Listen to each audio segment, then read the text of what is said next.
Previamente a la oración del Ángelus este 29 de junio, solemnidad de San Pedro y San Pablo, que presidió desde el Palacio Apostólico del Vaticano, el pontífice señaló: ¿cuántas veces, por ejemplo, decimos que nos gustaría una iglesia más fiel al Evangelio, más cercana al pueblo, más profética y misionera, pero luego en la práctica no hacemos nada?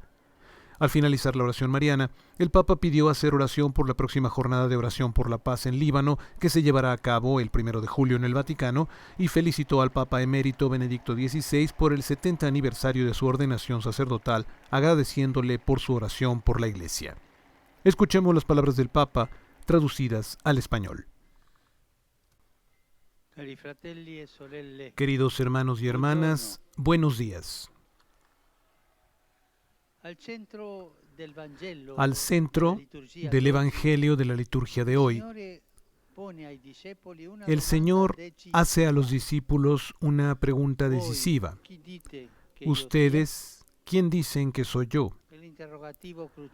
Es la interrogante crucial que Jesús nos repite también a nosotros hoy. ¿Quién soy yo para ti?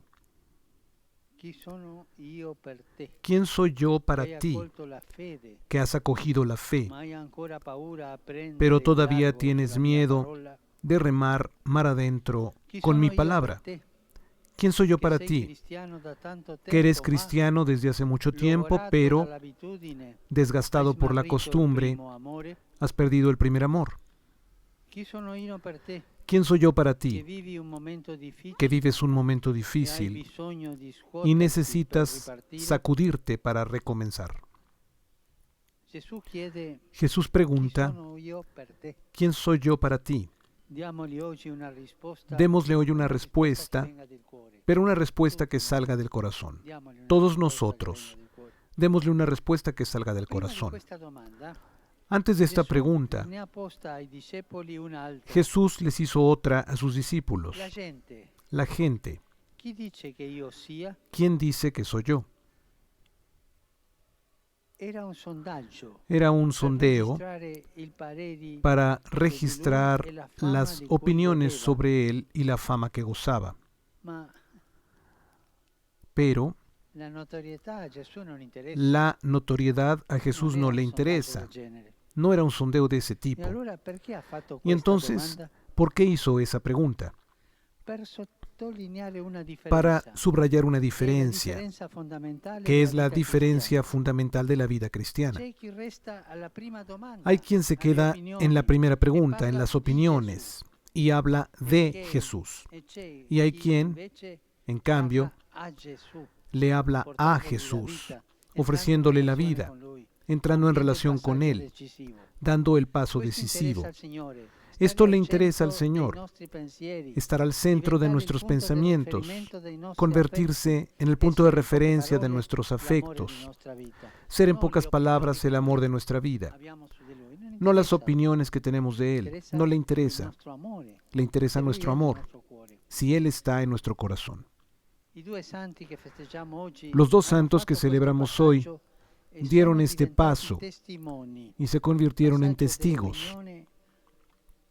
El paso de la opinión a tener a Jesús en el corazón, testigos. No eran admiradores, sino imitadores de Jesús. No eran espectadores, sino protagonistas del Evangelio. No creyeron de palabra, sino con hechos.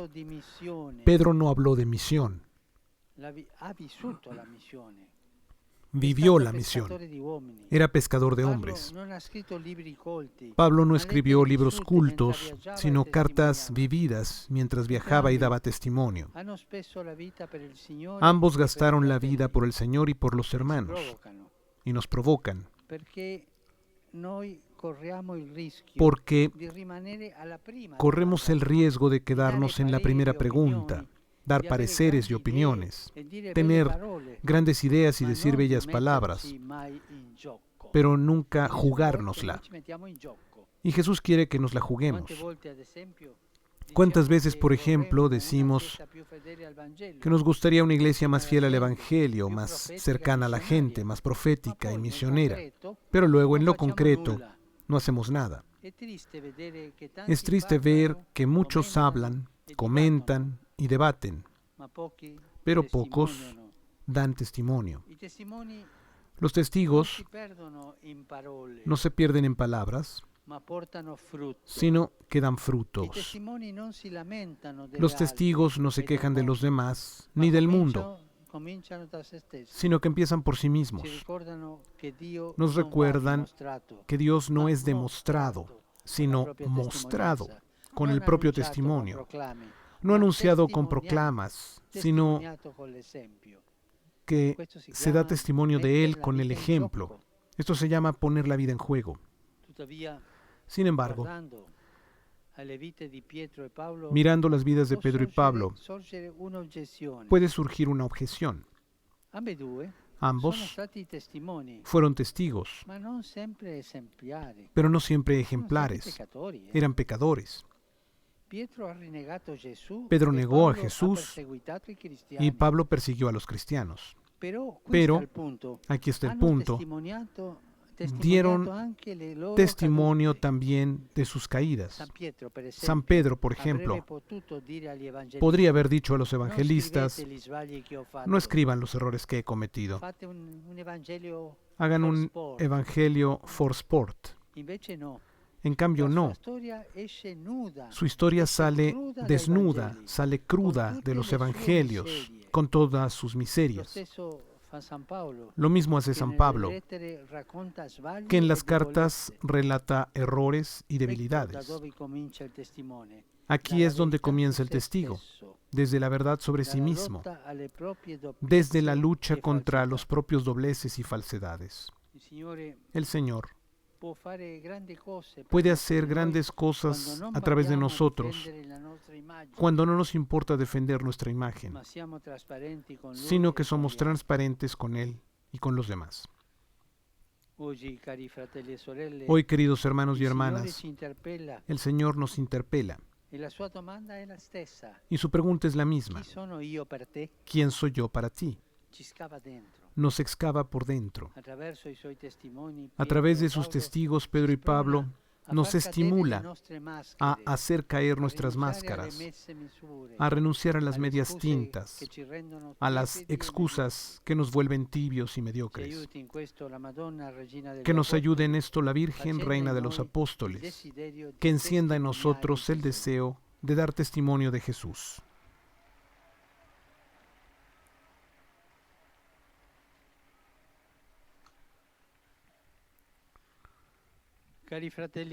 Queridos hermanos y hermanas, pasado mañana, jueves 1 de julio, tendrá lugar aquí en el Vaticano un día especial de oración y reflexión por el Líbano.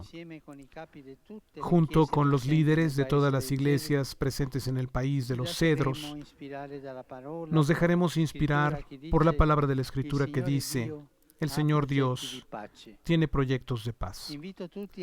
Invito a todos a unirse espiritualmente a nosotros, orando para que el Líbano se recupere de la grave crisis que está atravesando y muestre nuevamente al mundo su rostro de paz y esperanza.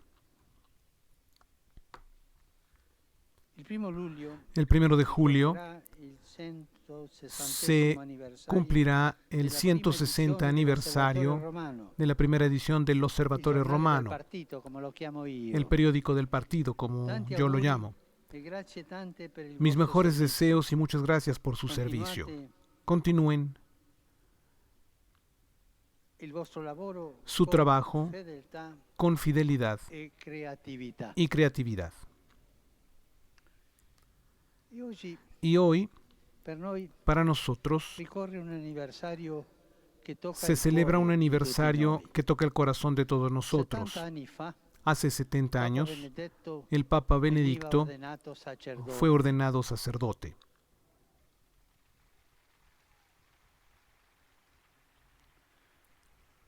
A ti, Benedicto, querido Padre y hermano, va nuestro cariño, nuestra gratitud y nuestra cercanía.